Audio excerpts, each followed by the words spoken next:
पद्धति त्यागी। तो आज शहीद आजम भगत सिंह की 113वीं जयंती। देश के नायकों का किस तरह सियासत के लिए इस्तेमाल किया जा रहा है, वो आज हम आपको दो तस्वीरों के माध्यम से समझाएंगे। दिल्ली में आज किसानों के नाम पर यूथ कांग्रेस ने राजपथ पर क्या किया, वो हम आपको दिखाएंगे। दरअसल एक ट्रैक्टर को जला दिया गया।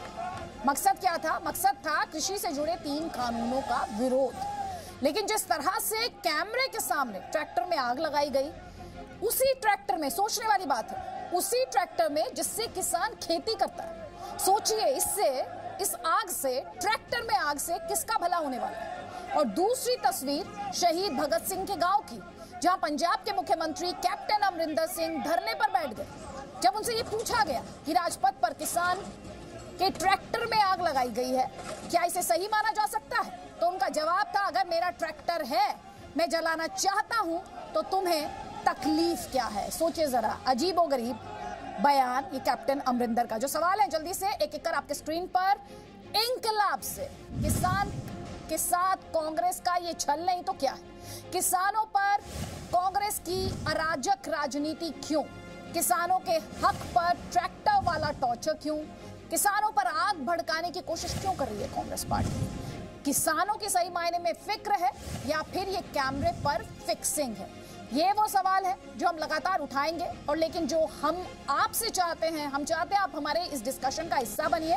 देखिए ये 360 डिग्री व्यू और ये हैशटैग आपके स्क्रीन पर, हैशटैग भगत सिंह से धोखा।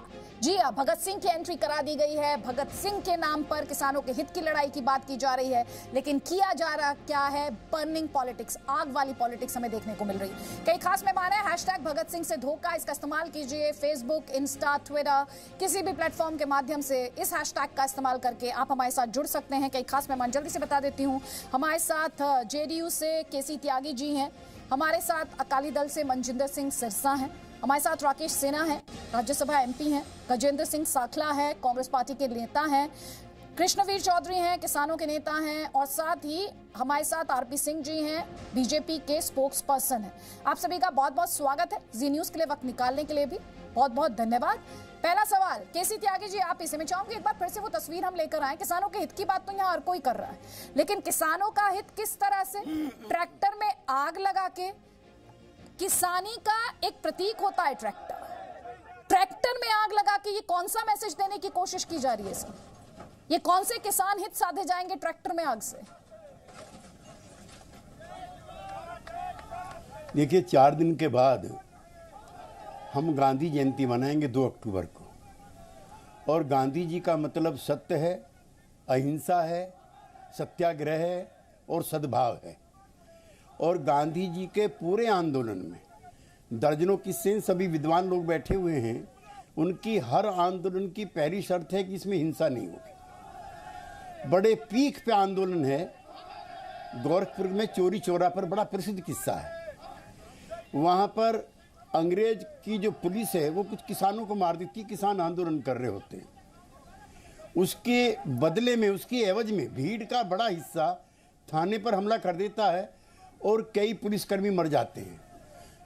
गांधी जी जवाहरलाल नेहरू, सरदार पटेल को नाराज करके उस आंदोलन को वापस ले लेते हैं। हालांकि जनता में इतना गुस्सा है और जनता गांधी जी से भी नाराज होती है, तो गांधी जी कहते हैं कि पवित्र उद्देश्य की प्राप्ति के लिए साधन भी पवित्र होने चाहिए, and will not justify the means. एक दूसरा आंदोलन आज़ादी के बाद जो सबसे बड़ा गांधी जी की तर्ज पे चला है वो जयप्रकाश नारायण का है। वो पहले दिन ही छात्र संघर्ष समिति के हम नेता लोगों को बुला करके कहते हैं कि ध्यान रखना, मैं नेतृत्व करने के लिए तैयार हूँ, लेकिन मेरी पहली शर्त है कि आंदोलन में हिंसा नहीं होगी। और फिर उन्होंने नारा दिया हम लोगों को कि हमला चाहे जैसा होगा, हाथ हमारा नहीं उठेगा। जयप्रकाश जी के पूरे आंदोलन में हिंसा सरकार की तरफ से तो होती है, आंदोलनकारी पीटे जाते हैं, जेल भेजे जाते हैं, परिवारजनों को कष्ट दिया जाता है जी। और कई जगहों पर तो जो फरार हैं उनके परिवार के लोगों के नाखून तक निकाले जाते हैं, जिसमें जॉर्ज फर्नांडीज के भाई लॉरेंस फर्नांडीज शामिल हैं। लेकिन कहीं भी हिंसा नहीं होती है। अगर हिंसा हो जाती है तो जिस लक्ष्य की प्राप्ति के लिए ये सत्याग्रह या आंदोलन किया जाता है वो बेमतलब और बेमायने हो जाता है, नंबर एक। नंबर दो, सदन के अंदर जब प्रधानमंत्री बोलता है तो वो संविधान बोलता है। कोई प्रधानमंत्री 70 साल में जवाहरलाल जी से लेकर के मोदी जी तक ऐसा कोई प्रधानमंत्री नहीं है जिसने संसद को गुमराह करने का प्रयास किया। प्रधानमंत्री is on record on saying एक एमएसपी खत्म नहीं होगी।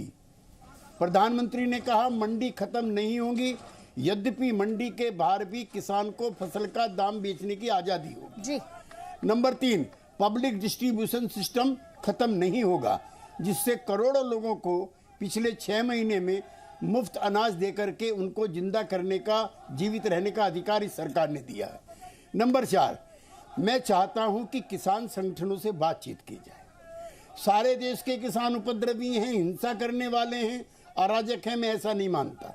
और अगर इनको गुमराह भी किया जा रहा है तो इन पे राह पे लाने का काम भी हम लोगों को करना चाहिए। लिहाजा सरकार किसान संगठनों से बातचीत करे, एंश्योर करे कि एमएसपी जो तय की गई है उससे एक नए पैसे कम पे खरीद नहीं होगी।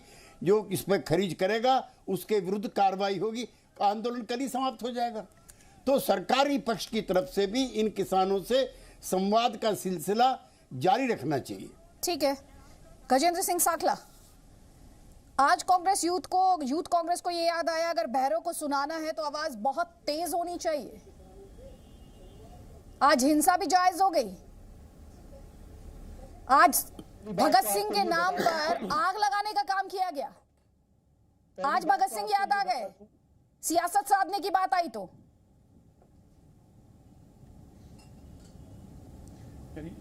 अजीत जी, आपने अपनी बात रखी। अभी मैं त्यागी साहब की बात को पूरी सुन रहा था। पहली तो बात आपको ये बता दूं कि यूथ कांग्रेस ने एक प्रदर्शन किया है और एक प्रदर्शन के अंदर सांकेतिक रूप से इस सरकार को चेताने के लिए एक ट्रैक्टर को जलाया है।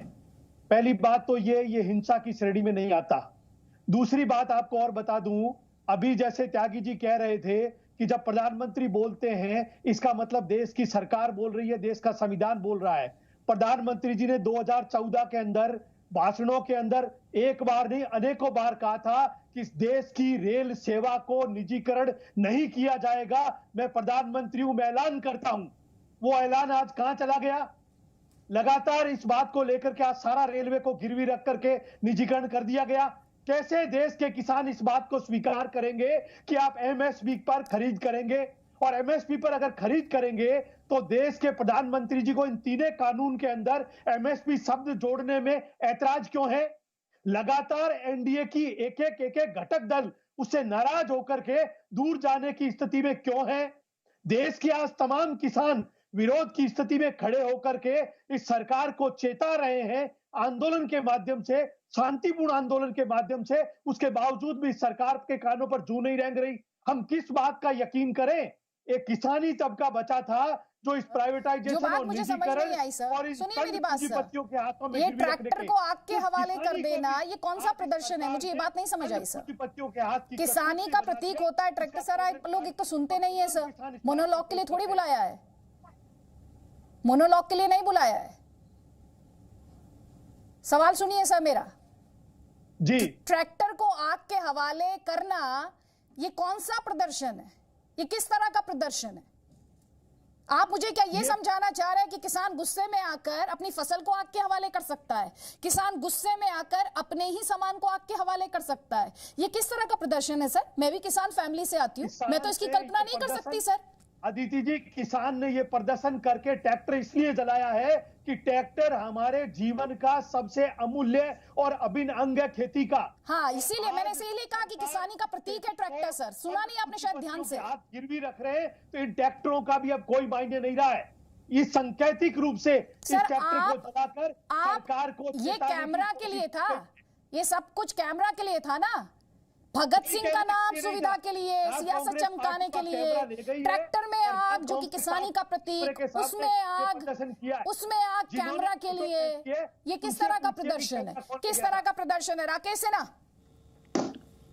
सिन्हा, दो बातें। एक तरफ भगत सिंह का नाम और काम किया, वो हमारे दर्शक स्क्रीन पर देख रहे हैं, और दूसरी तरफ मैं नहीं समझ पा रही हूं, जब से तस्वीरें आई हैं मैं तो नहीं समझ पाई कि ट्रैक्टर को आग के हवाले करने से कौन से किसान का भला हुआ होगा।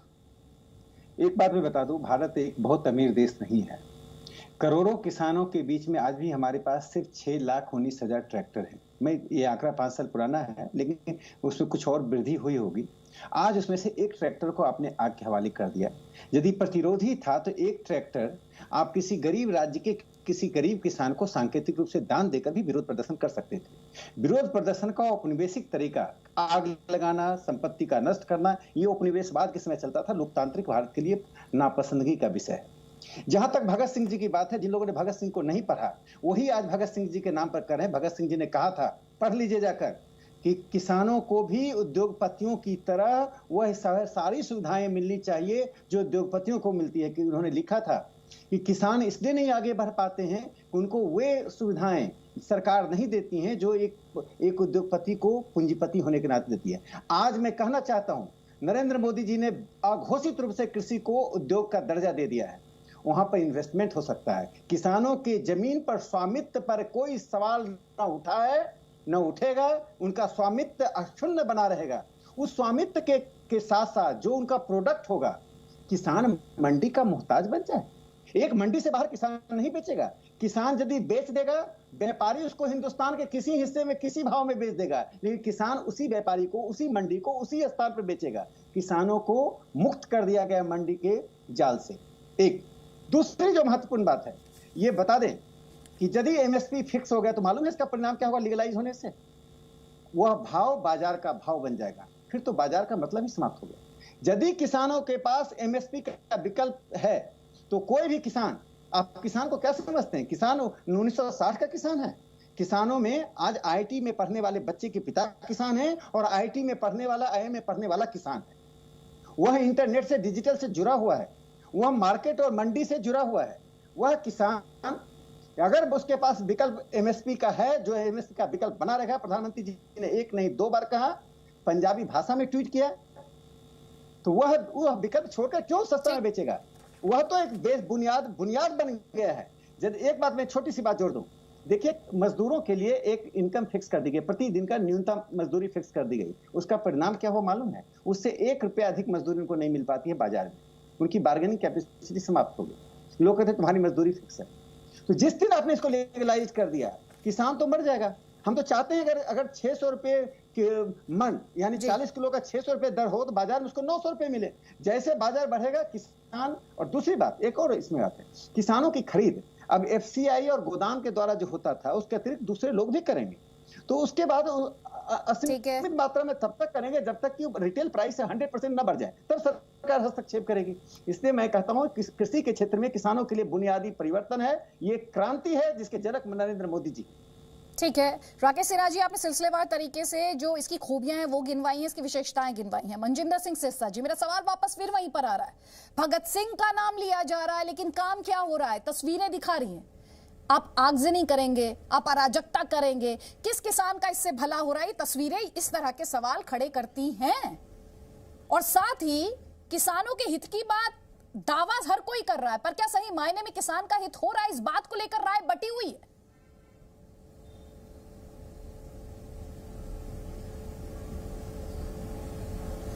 देखिए अदिति जी, मैं दोनों आपके 2 सवालों का जवाब देता हूं। पहली बात, कांग्रेस को इखलाकी तौर पर कोई एजिटेशन करने का अधिकार नहीं है, क्योंकि कांग्रेस खुद इस बिल को लेके आ रही थी। और कांग्रेस का अगर आप मैनिफेस्टो देखोगे 2019 का, और कपिल सिब्बल की अगर आप लोकसभा के अंदर उनका भाषण सुनोगे, 2012 उनकी तकरीर सुनोगे, तो उन्होंने खुद इसको जस्टिफाई भी किया और लेके आ रही थी 2012 में और 2019 के मैनिफेस्टो में भी। हाँ, 2019 के मैनिफेस्टो। दूसरी बात, कांग्रेस को इसीलिए ये सभी कुछ इसीलिए करना पड़ रहा है क्योंकि अब कांग्रेस जस्टिफाई करने की कोशिश कर रही है कि नहीं, वो तो गलत है। हम तो ऐसा नौटंकी करके, ऐसे ड्रामेबाजी करके और लोगों का वो 2019 के मैनिफेस्टो से और 2012 के जो खुद लाने जा रहे थे बिल, उससे ध्यान भटकाएंगे। दूसरी बात, जब ये लोकसभा में विषय आया तो राहुल गांधी तो विदेश यात्रा पे थे, उन्होंने तो इसके ऊपर को प्रतिक्रिया देनी जरूरी ही नहीं समझी। ना तो कांग्रेस ने इसके ऊपर कोई अपनी बात को लोकसभा के अंदर वोटिंग के दौरान रखा तो छोड़कर भाग गए। लेकिन जब उनको ये समझ में आया कि किसान के सामने वो एक्सपोज हो गए हैं, क्योंकि एक तरफ सरकार थी जो महाराष्ट्र में बचानी थी, क्योंकि शिवसेना का स्टैंड अलग था, कांग्रेस का स्टैंड अलग था, और इसीलिए लोकसभा में वोटिंग से भी भागे। लेकिन जब समझ में आया कि हम एक्सपोज हो गए हैं, उसके बाद उन्होंने ये नौटंकी करनी शुरू की। एक बात मैं आपको और ध्यान में लाना चाहता हूं कि जो ये सेम बिल है, इसी का बिल जिसमें से कॉन्ट्रैक्ट फार्मिंग का वर्ड अगर आप निकाल दें तो पंजाब सरकार ने 2017 में विधानसभा में सेम पास किया, जिसमें उन्होंने मंडियों को खत्म किया, मंडियों का सिस्टम को खत्म किया। तीसरी बात, जो यहां पे अभी जेडीयू के प्रवक्ता ने बात कही, त्यागी साहब ने, वो बहुत एक सीनियर लीडर भी हैं और वो हर तबके के दर्द को समझते हैं। देखिए, सबसे बड़ा विषय कहां खड़ा हुआ कि किसान की जो मांग है, किसान की जो शंका है, किसान का जो खदशा है, उसको दूर कौन करेगा?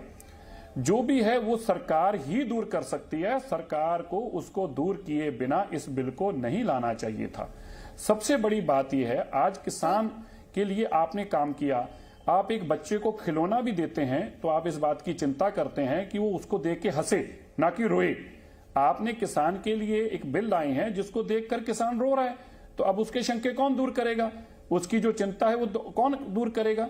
तो ये एक, मैं समझता हूं कि बहुत जल्दी में लाया हुआ, बिना सोचे समझे, बिना उसकी चिंता किए और बिना इस बात की छानबीन किए इसका क्या क्या किस किस स्टेट पे इंपैक्ट होगा। और ये बिल की एक अलग बात क्या है, हरियाणा, पंजाब, उत्तर प्रदेश, ये अलग सूबे हैं। आप तमिलनाडु, मध्य प्रदेश, सिक्किम चले जाएं, वहां की खेती अलग है। तो जिम्मेदारी जो किसान की खेती है वो अलग अलग तरीके से है। तो आपको हर स्टेट को हर तरीके से उसको भी कॉन्फिडेंस में लेना चाहिए था। ये अगर सबको कॉन्फिडेंस में लिया होता जैसे त्यागी जी ने कहा तो कोई विषय नहीं था। विषय यही है कि आपने जो किसान की मांगे थी, ना तो आपने उसको पूरा किया, ना उसकी बात को सुना और बिल ले आई। राकेश सिन्हा जी, मैं फ्लो दूंगी प्लीज। उससे पहले मैं काउंटर लेना चाहती हूँ आरपी सिंह जी से। आरपी सिंह जी, मनजिंदर सिंह सिरसा हो या फिर आपके सहयोगी केसी त्यागी क्यों ना हो, एक बात बार बार की जा रही है, किसानों से बात कीजिए, उसका भरोसा हासिल कीजिए, इंश्योर कीजिए कि उस तक फायदा पहुंचे। देखिए रिति जी, एक बात बड़ा स्पष्ट कर दूं, प्रधानमंत्री जी ने पार्लियामेंट में कहा बाहर का, और प्रधानमंत्री जी की बात को ये नकार देना क्या कि प्रधानमंत्री जी कह रहे हैं इसको बात का मूल्य ठीक नहीं, एमएसपी रहेगा और एमएसपी पे जो खरीद होती है वो भी रहेगी, मंडियां रहेंगी, ये भी कह दिया। जैसे मंडियां काम करती है वैसे मंडियां काम करें। सर वो तो फायदे गिना ही रहे हैं, चाहे राकेश सिन्हा रहे हो। सर सुनिए मेरी बात, मेरा सवाल आपसे वो नहीं है आरपी सिंह जी, फायदे क्या हैं वो तो बार बार उस पर बाकायदा प्रधानमंत्री खुद इसमें काफी डिटेल में बोल चुके हैं। इस चर्चा की ही बात करूं तो केसी त्यागी जी से लेकर राकेश सिन्हा बहुत डिटेल में इस पर बोल चुके हैं। लेकिन ये जो ट्रस्ट, ये जो कम्युनिकेशन का इशू है जिसको केसी त्यागी ने बहुत अच्छे तरीके से हाईलाइट किया, आपको उस पर जवाब देने की जरूरत है, उसे एड्रेस करने की जरूरत है। मैं वही बता रहा था कि प्रधानमंत्री जी के कहने के बाद उससे बड़ी कम्युनिकेशन का कोई इशू रह नहीं जाता। प्रधानमंत्री जी जब खुद कहते हैं तो उससे बड़ा कम्युनिकेटर देश में है नहीं। हुआ ये है कि जो लोग कल तक पंजाब के अंदर खुद कहते थे कि हम मंडियां हटा देंगे, हम एमएसपी भी हटा देंगे, ये कांग्रेस के मैन्युफैक्चरर कृपा करके मुआवजा पढ़ लीजिए, आपको दिख जाएगा। वहां चुनाव आ रहे हैं पंजाब के अंदर 2022 में, लगभग 1.25 साल बाद चुनाव है। उनको कोई मुद्दा चाहिए था, कोई कांग्रेस की जमीन सरक रही है। कांग्रेस ने पंजाब के अंदर एक भी वादा पूरा नहीं किया। जो वादे उन्होंने किए थे वो फ्री टेलीफोन के हों और बाकी जितने वादे किए थे वो सबके सब ध्वस्त हो गए। अब उनको कोई मुद्दा बनाना था, इसलिए एक मुद्दा बनाने के लिए, और अफसोस यह है कि कैप्टन अमरिंदर सिंह जहां उनके बाकी साथी सेंटर में आकर सारे बिल पर कंसेंट देते रहे, बातचीत करते रहे, ये सारे बिल के में हिस्सा रहे, और सारी पार्टी इसमें हिस्सा रही, क्योंकि वहां चुनाव आ गए, इसलिए उसको मुद्दा बना दो। ठीक है, आप कह रहे हैं बेसिकली कांग्रेस अपने लिए जमीन बचाने की कोशिश कर रही है, आप ये कह रहे हैं, आप इसे इलेक्शन के साथ जोड़कर देख रहे हैं। लेकिन आप अब भी आरपी सिंह जी मेरे सवाल का जवाब नहीं दे पा रहे हैं। वो जो कम्युनिकेशन को लेकर सवाल है, जो किसानों के साथ संवाद को लेकर सवाल है, जो किसानों के भरोसे से जुड़ा हुआ सवाल है, उसका जवाब आप नहीं दे रहे। कृष्णवीर चौधरी जी, बार बार हम दो तस्वीरें अपने दर्शकों को दिखा रहे हैं, बार बार मैं भगत सिंह का भी जिक्र कर रही हूँ क्योंकि भगत सिंह का नाम भी अब इसमें लाया जा रहा है। किसानों के हित की बात, भगत सिंह का नाम लेकर उठाने की बात कही जा रही है। हालांकि उसके बाद किया जा रहा है, हम अराजकता से जुड़ी हुई तस्वीरें देख रहे हैं, हम ऐसी तस्वीरें देख रहे हैं जो किसानी के प्रतीक को आग के हवाले करती दिखाई देती हैं। ये भला किसका हो रहा है?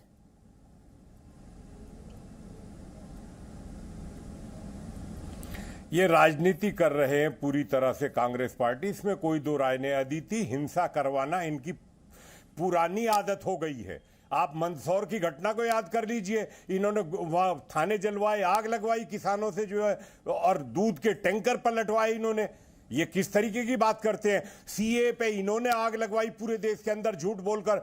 झूठ बोल धोखा देना ये इनकी फितरत है। मेरा एक सवाल है कांग्रेस प्रवक्ता से कि आप ये बताइए कि 2014 में, जब जुलाई 2014 में एमएसपी के इशू पर प्रधानमंत्री नरेंद्र मोदी जी ने WTA के एग्रीमेंट को हस्ताक्षर करने से इनकार किया था, अगर वो हो जाता गलती से भी तो कांग्रेस के वो पाप इस देश के किसानों को भरने पड़ते। उसमें एमएसपी की व्यवस्था ही समाप्त करने का एक वायदा वहां करके आए थे कॉमर्स मिनिस्टर कांग्रेस के, जो है WTO की मिनिस्ट्रियल मीटिंग में। शर्म नहीं आती? झूठ बोलते हैं सारा दिन, धोखा देते हैं किसानों को। ये कहते हैं पार्लियामेंट में कहा था 2012 में कपिल सिब्बल ने, छोड़िए उसको। मैं कहता हूं इन्होंने एग्रीमेंट में किया या नहीं किया? इंटरनेशनल सिग्नेटरी है या नहीं है इंडिया? ठीक है, कॉमर्स मिनिस्टर ने सवाल पूछ लिया। जवाब गजेंद्र सिंह साखला को खत्म करवाने के लिए जवाब, मैं उस बैठक में था। ठीक हमने कहा इनसे, आपका सवाल हो गया सर। हमने कहा इनसे, मैंने कहा सर आपके ऑडियो में प्रॉब्लम है, क्लैरिटी नहीं है। जवाब गजेंद्र सिंह साखला, जवाब दीजिए। हिंदुस्तान के किसानों, अदिति जी, ये अपने पाप का ठीकरा कांग्रेस के ऊपर फोड़ना चाहते हैं। गलत काम इन्होंने किया है, किसानों को इन्होंने छला है। देश के प्रधानमंत्री ने जनता के साथ, किसानों के साथ धोखा किया है। नहीं सर, लेकिन एक बात बताइए, फिर मैं जाना नहीं चाहती कि ये जो पॉइंट्स हैं, ये तमाम डिस्कशंस में हमारे दर्शक जो है वो सुन चुके होंगे। 2019 के मैनिफेस्टो में, कांग्रेस पार्टी के मैनिफेस्टो में क्या था सर? मैं बार बार एक ही चीज को रिपीट नहीं करना चाहती। मैं चाहती हूँ मेरी चर्चा से दर्शक कुछ नया पॉइंट लेकर जाए। कपिल सिब्बल का क्या रिएक्शन था, दूसरी पार्टियों के नेताओं का क्या रिएक्शन था, सबके रिएक्शन पब्लिक डोमेन में है सर। कटघरे में बहुत सारे नेता, कटघरे में बहुत सारे नेता, लेकिन जो आप पर आरोप लग रहा है अपनी सियासी जमीन को, अपनी सियासी रोटियां सेकने का जो आरोप लग रहा है, साखला जी अगर 30 सेकंड्स में आप जवाब दे पाए तो बहुत सर, तो हमारे दर्शकों को कुछ नया पर्सपेक्टिव मिल सकता है अगर आप सवाल का जवाब देंगे सर। अदिति जी, कांग्रेस कोई रोटियां नहीं सेक रही है। कांग्रेस देश के किसानों के साथ कंधे से कंधा मिलाकर खड़ी है। और ये जो काला कानून देश की नरेंद्र मोदी जी की सरकार ने पास किया है, इसको हर हाल में हम सरकार, सर आप इसे काला कानून कह रहे हैं, काला कानून कह रहे हैं। सब मैं उस डिस्कशन में जाना नहीं चाहती। आप मुझे बता दीजिए काला कानून क्या? एमएसपी है इसमें? नहीं है? इसका भरपूर विरोध करते हैं। एमएसपी है इसमें कि नहीं है आपके हिसाब से? नहीं, एमएसपी इसके अंदर, एमएसपी इसके अंदर शामिल नहीं है। केसी त्यागी जी, और ये बरगलाने का काम कब तक चलेगा सर? ये बरगलाने का, गुमराह करने का, तथ्यों से दूर इस तरह से आके चर्चाओं में लोगों को भड़काने का काम कब तक चलेगा सर? मैं कांग्रेस पार्टी के अपने मित्र को बताना चाहता हूं कि अभी 4 दिन पहले ही रबी की फसलों के लिए सरकार ने एमएसपी बढ़ाई है, मिनिमम सपोर्ट प्राइस। यद्यपि उस बहस को मैं आज नहीं करना चाहता, कभी भी किसानों को मंडी में, मंडी से बाहर एमएसपी मिलती नहीं। राज आपका या हमारा। कृष्णवीर सिंह बैठे मेरे मित्र गाजियाबाद के, मैं अपने पिताजी के साथ मुरादनगर की मंडी में जाया करता था। पिताजी को पता ही नहीं कि गेहूं का दाम कब तय हो गया। 4 लोग बैठे मंडी में, उन्होंने तय कर दिया। वो दिन भूल गए आप। 1965 में लाल बहादुर शास्त्री ने पाकिस्तान के युद्ध के बाद जब अन्न का संकट आया, तब उन्होंने अपने वित्त मंत्री को बुला के कहा कि कुछ ऐसा मैकेनिज्म बिल्डअप कीजिए कि किसानों को कम से कम नुकसान ना हो। तब ये मिनिमम सपोर्ट प्राइस बना है। हमको बहुत प्रसन्न नहीं है, हम तो किसान पुत्र हैं। क्यों मिनिमम होना चाहिए? क्यों नहीं लाभप्रद होना चाहिए? क्यों नहीं अतिरिक्त होना चाहिए? लेकिन जितना हो गया है उस पर जो है कम से कम ये मेरे पास है केंद्रीय मंत्री का कि एमएसपी के दाम बढ़े, तो एमएसपी है कि नहीं है? इफेक्टिवली इंप्लीमेंट होनी चाहिए, दूसरा मुद्दा है। नंबर 1। नंबर 2, जो पंजाब के मेरे किसान भाई हैं, क्या 25 तारीख से चावल की खरीद हो रही है? नहीं। जो सरकार के द्वारा घोषित दाम है एमएसपी हो रही है, मैं आपको बता दूं। पंजाब के भी, हरियाणा के भी मंडी में खरीद शुरू हो गई है, वो एमएसपी है। ठीक, एमएसपी बढ़नी चाहिए, ये कम है। मैं बहस ये करना चाहता हूँ। जी जी बहुत इंपॉर्टेंट पॉइंट आप उठा रहे हो। और मैं साखला जी को ये भी बता दूं, जिस दिन ये बिल पास हुए सर, उसी दिन रबी फसलों की एमएसपी भी बढ़ाई गई थी सर। बस 20 सेकंड्स है राकेश सिन्हा जी, जल्दी से सर 20 सेकंड, उसके बाद मुझे इस डिस्कशन को क्लोज करना है। देखिए मैं इतना कहूंगा, आज ट्रैक्टर नहीं जलाया, कांग्रेस ने अपना आत्मदाह किया है। आज पंजाब के किसानों के बीच जब भारतीय जनता पार्टी के ये द्वारा बनाया गया कानून जाएगा तो उनको पता चलेगा कि ये कॉन्ट्रैक्ट फार्मिंग का लाभ उनको क्या होगा, वो किस प्रकार से अपने माल को, पंजाब के गेहूं को किस प्रकार से सिक्किम में किसान सीधे बेच सकता है। किसानों की स्थिति उद्योगपतियों जैसी बनने की स्थिति इसी बिल के इसी कानून के बाद आएगी। और कांग्रेस पार्टी ने अपने पैरों पे कुल्हाड़ी मारा है। ये सांकेतिक विरोध का कोई मीनिंग नहीं है। राहुल गांधी को यही नहीं पता कि मार्जिनल किसान का मतलब क्या है, बिग फार्मर का मतलब क्या है और स्मॉल फार्मर का क्या मतलब है। कांग्रेस के नेता पहले अपने नेता से पूछ लें कि इसका मीनिंग तो समझ लें। अभी त्यागी जी ने एमएसपी का मीनिंग बताया, अरे राहुल गांधी से जाकर पूछिए एमएसपी क्या होता है, उन्हें मालूम ही नहीं। ठीक सर, विरोध क्या करवा रहे हैं। ठीक, मैं आपसे आपकी पार्टी को लेकर सवाल पूछूंगी सर, कांग्रेस पार्टी से राहुल गांधी को लेकर सवाल पूछूंगी। आपसे भी मेहमानों का बहुत बहुत शुक्रिया। लेकिन दो बातें, एक तो लोकतंत्र में, हेल्दी लोकतंत्र में जिस तरह की तस्वीरें आपने अराजकता से जुड़ी हुई देखी, क्या उन तस्वीरों की गुंजाइश है, फैसला आपको करना है। और दूसरा, इन कानूनों पर बरगलाने की कोशिश क्यों की जा रही है, और ना सिर्फ बरगलाया जा रहा है बल्कि अराजक राजनीति की गुंजाइश है क्या, ये सवाल आपकी कोर्ट में, आप इस पर फैसला लीजिए। Presenting B News app available on Google Play and App Store. Download it now.